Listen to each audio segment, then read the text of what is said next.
Chapter 4. Space Dust.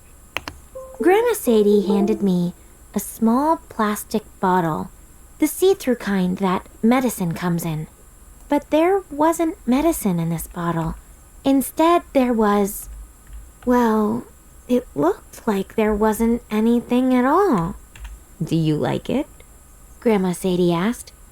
I can't tell what it is. It's space dust collected from around the cosmos, she said. What's the cosmos? The universe. Oh, I said, and I started to unscrew the top. Don't do that, dear. You don't want to make a mess. How could I make a mess with something that was practically invisible?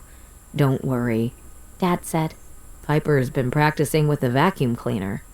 Mom raised an eyebrow.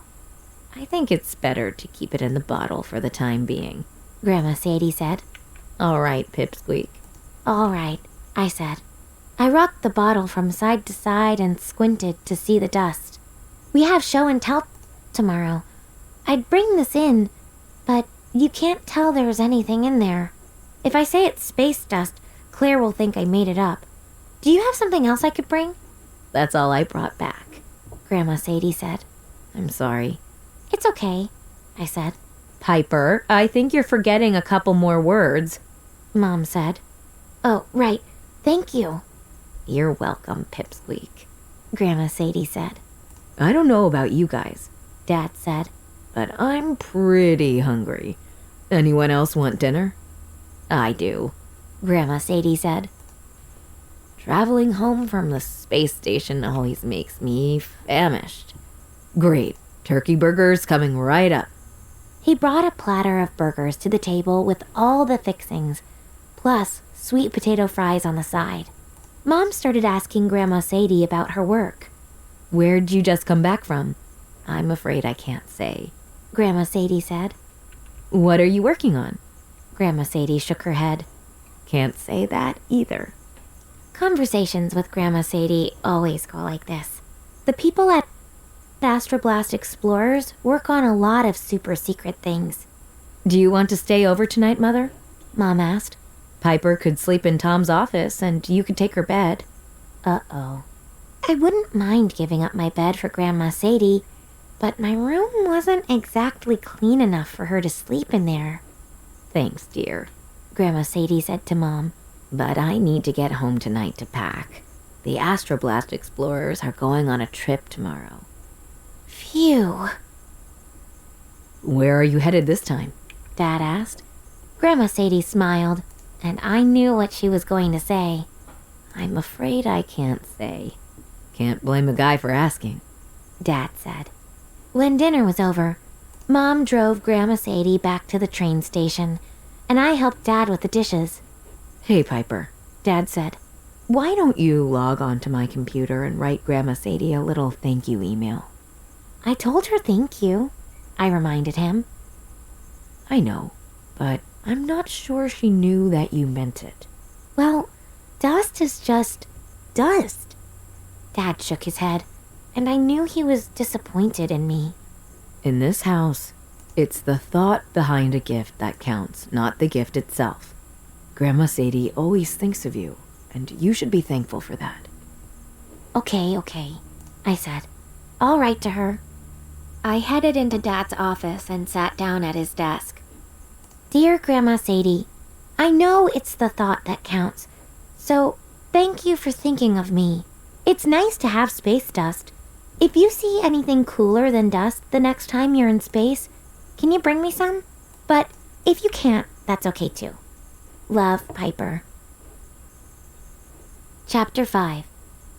Did you hear something? After that, I went to my room to get ready for bed. My slime pet was still on my desk. Actually, he looked more like a blob than a pet. His little mouth and arms had melted into his blobness. I fixed them up. There you go, I said. I changed into my PJs. Mom knocked on the door to say goodnight, and I forgot to tell her not to come in. Oh my goodness, what happened in here? She asked. What do you mean? Oh, come on now, Piper. Mom said. I know you know what I'm talking about. I made a little bit of slime, I admitted. By yourself? Yes. In your room? Yes. You know better than that, Mom said.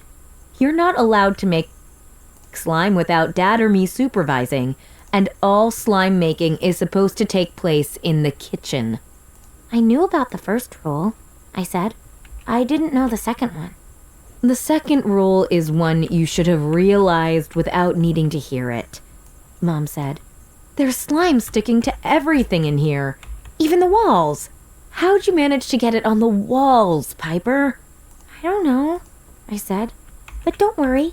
Slime peels off. Watch. I tugged on a string of slime that was stuck to the wallpaper. It came right off, except for a little bit. I scratched the leftover slime with my nail. There, you couldn't tell it'd ever been there. Well, you mostly couldn't tell. I'm sorry, I said. What were you thinking, Piper? I shrugged. I don't know, I said. I felt bad when I got home from school because Benny got a pet hamster, and I can't have one. And I can't have a dog like Claire and Beatrice, or a cat like Theo, or a rabbit like Diego, or mice like Izzy either. Mice? Mom said. You want a pet mouse now? I want a pet something, I said.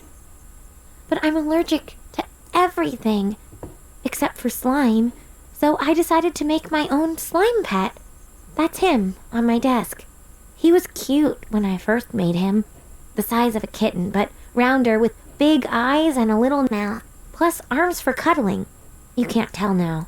That's the problem with a slime pet. It doesn't keep its shape. Well, the second problem. The first problem is that it's not alive. I see, Mom said. Am I going to be punished? I asked. Yes, I'm afraid so, Mom said. When you get home from school tomorrow, the first thing you have to do is clean your room. And even after you're finished cleaning, there won't be any more slime making in this house for the rest of the day, I filled in. Week, Mom said. A week? But Mom, that's way too much time. We'll see what kind of cleaning job you do and discuss it again tomorrow. Come on, get into bed. I'll tuck you in. I climbed into bed. Mom stepped toward me, but she stopped to pick something up from the floor. What's this? She asked, holding out the bottle from Grandma Sadie. It must have rolled out of my pocket when I changed into my PJs, I said. I'm putting it right here on your bookshelf, okay? Okay. Sweet dreams, Piper, Mom said. She leaned down to kiss me goodnight. Then she headed for the door. Mom? Yes? I'm sorry I broke the rules. And I'm not just saying that to get out of a punishment. I really am sorry. I know you are. I'll help you clean up tomorrow. Go to sleep now, okay? Okay, I said. She switched off the light. I snuggled under the covers, trying to get cozy. If I had a pet in bed with me, it'd be easier. But I found a good warm spot and closed my eyes. That's when I heard the sound.